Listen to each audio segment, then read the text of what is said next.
Hey guys, it's Leo. So it's been a couple of weeks since I've done an AEW related video. Yeah, I just have so many fandoms to go around. Hey, I keep saying, I just like so many things. But anyway, now that I have some time on my hands, I think that I'll do a little catching up with it now. Now, just because I haven't done an AEW video in a couple of weeks, that doesn't mean I haven't been watching it. I've been watching every episode. Yeah, I never missed a single one. And if I have to work on Wednesday nights, I have it on DVR and then I watch it right away, the next chance I get. But anyway, a particular subject I wanted to talk about when it comes to AEW is the upcoming Blood and Guts match. Yep, we've been waiting for it. You know, the one that was announced, I'll say about a year ago, but then unfortunately, the pandemic happened and we all had to, do what we can to stay safe, such as social distancing and stuff, and AEW had to adjust as such. And I think they've done a fine job with that. But anyway, now it looks like now we're definitely going to have an opening to see that Blood and Guts match. AEW definitely has an opening to deliver that Blood and Guts match. But a lot has changed since then, since that year ago. The original Blood and Guts match was supposed to be between the heroic characters of the Elite against the heel characters of the Inner Circle. The Blood and Guts match we are going to get is between the faces of the Inner Circle against the new heel stable, the Pinnacle. A lot can change in a year. What else has changed? Well, besides the fact that the Elite are not a part of this match, most of them are bad guys now. Yeah, Kenny Omega's the world champion. The Young Bucks have recently gone full on heel. So yeah, so now the whole Inner Circle is face, and they're gonna go up against the Pinnacle. So, do you guys like this feud? I really like this feud. Like I mentioned in an earlier video, I think the Pinnacle has so much potential. With that being said, who do I think should win this match? I think it should be the Pinnacle. Don't get me wrong, I love the Inner Circle, but I think it's gonna be better for AEW long term if the Pinnacle wins this match. I have my reasons. One, the Inner Circle, they've already had their time of dominance. They can get more time of dominance in the future, of course, but they've had that already. The Pinnacle hasn't had, they've been rising, but they haven't had that one moment that really solidified them yet. Sure, they attacked Jericho and the Inner Circle, but yeah, that was a good start, but they haven't had that, that big moment, that big win yet. Jericho and the Inner Circle from 2019, they've just been tearing it up, especially when Jericho was the world champion. Yeah, they seemed like unstoppable. They were just like beating teams like left and right. Like Santana and Ortiz, they were like really vicious. They defeated the Young Bucks at Full Gear, and Hager defeated Dustin Rhodes. What else? Yeah, Jericho defeated Cody. Jericho had a good amount of successful title defenses. So yeah, the Inner Circle had their time already. Now, does that mean their time's up? Absolutely not. They can get it in the future, but I'm just saying right now, you're only gonna have one first match, you know what I mean?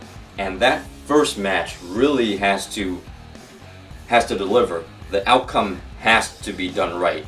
With that being said, I say the Pinnacle, they have way more to gain from this win than the Inner Circle does. MJF is the main reason. You want this guy to be like your top guy someday, your top heel someday. Everybody sees it. The fans are behind him. So, with that being said, it makes the most sense for him to win this match. For his team to win this match. And the Inner Circle, they're not going to be totally derailed if they lose this match. On the other hand, the Pinnacle, could it hurt them to lose this match? It could. I'm just going to be honest. I feel that it could. You guys remember back then in WWE, there was Team Nexus led by Wade Barrett. You know, all the other guys. Heath Slater, Justin Gabriel, David Otunga, Skip Sheffield, who we all know as Ryback today. Yeah, all them guys. And then they went up against Team Cena. Team Cena won that match, and then look where their Nexus are today. You know, very little of them, you know, elevated. So, I mean, the Nexus did go on to beat a lot of members of Team Cena in like this kind of mini rematch on an episode of Raw or SmackDown. I don't remember which, but at that point, the damage had already been done. Yeah, the Nexus had already suffered like a fatal blow, and then their push was like, you know, it was like hard to push them after that. So with that being said, this is the first Blood and Guts match. This is the first big match for the Pinnacle. So I say the Pinnacle should win. The Inner Circle, they had their time. I don't believe the Inner Circle will be buried with this loss, but I really think that the Pinnacle really needs to win this match. There could be potential harm if they lose it.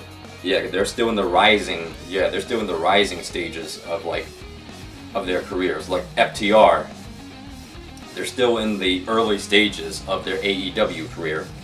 And if you want these guys to be known as a serious tag team, one of the greatest tag teams of all time, a tag team that can rival the Young Bucks, then yeah, they have to make their mark. And then Shawn Spears. Now before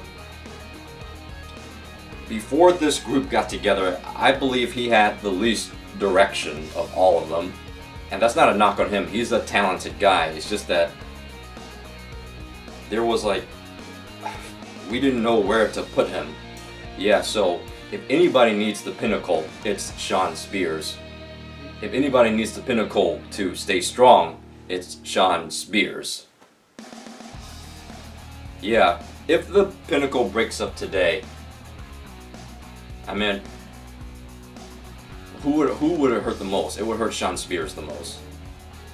You know, MJF, he has like the full package. He can definitely carry himself into another storyline, and he can definitely help to elevate his own career. FTR, they're still a good tag team, so they have the tag team, you know, the tag team division to focus on. And Wardlow's a monster. You guys look at this guy. I see a future Batista in him, but yeah, Shawn Spears, he needs the Pinnacle right now. This could be him being with the Pinnacle, being with such popular guys like MJF will only help him. And the longer the Pinnacle stays together, they can help to elevate Shawn Spears. They can, you know, use Shawn Spears to like get pinfalls during, you know, tag matches and things like that. That's a great way to build him up. Obviously, I don't expect the Pinnacle to stay together forever, but my point is the Pinnacle, they need to win this match. And yeah, some of their members have a lot to gain. Okay, so I talked about MJF, I talked about FTR, I talked about Shawn Spears, and then, oh yeah, Wardlow. So yeah, Wardlow,